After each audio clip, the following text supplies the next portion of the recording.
Over the past few weeks, as I've just been just praying, and every day I spend my daily personal private time with God, I've just been feeling just in my spirit that so many people are about to experience the breakthrough that they've been praying for, that they've been fasting for, that they knew was coming. And over the past few weeks, as I pray, I just keep seeing a visual picture of a sprout. A sprout sticking this tall out of the ground. And as I keep seeing this visual picture, I just keep saying, Lord, what are you saying to me? What are you talking to me about these prophetic seeds that are inside of people that are about to happen? And the Lord just spoke to me so plain and so clearly that what is a breakthrough? A breakthrough is a prophetic word that was already spoken to you in a seed form, but kind of like John 12:24, when a grain of wheat falls to the ground and breaks open, then it can give life.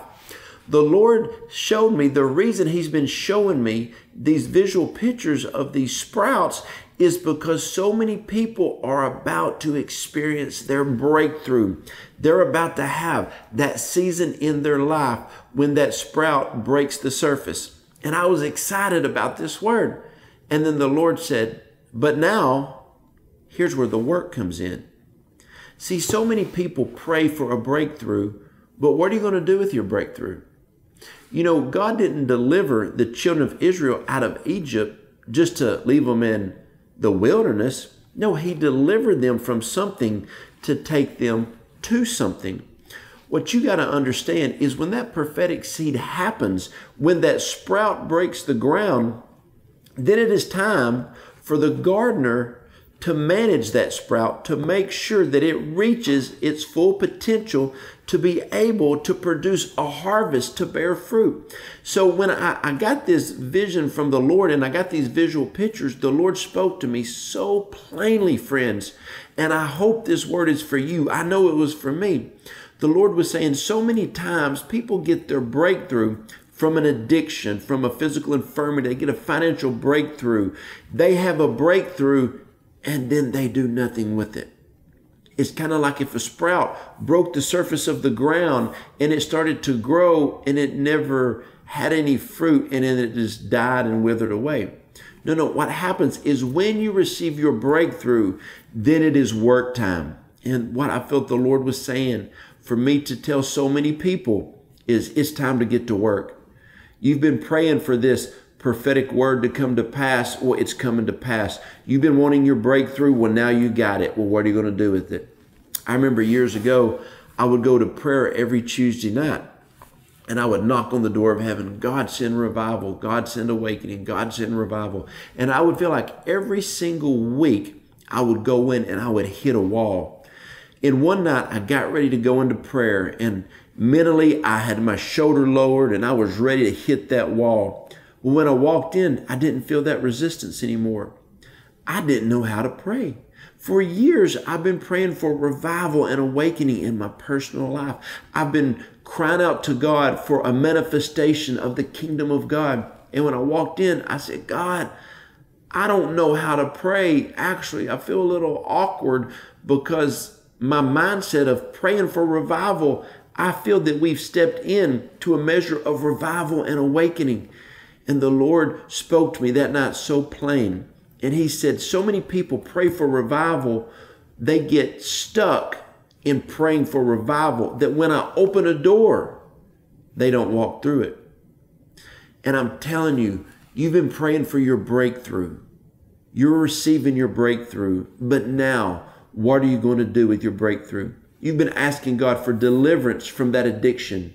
You are now delivered. What are you going to do? God doesn't want to set you free just so you can be free. He wants to set you free so you can walk in your God-given destiny at a greater dimension. So many times people receive an amazing limit lifted off of their life, and then they don't do anything with it.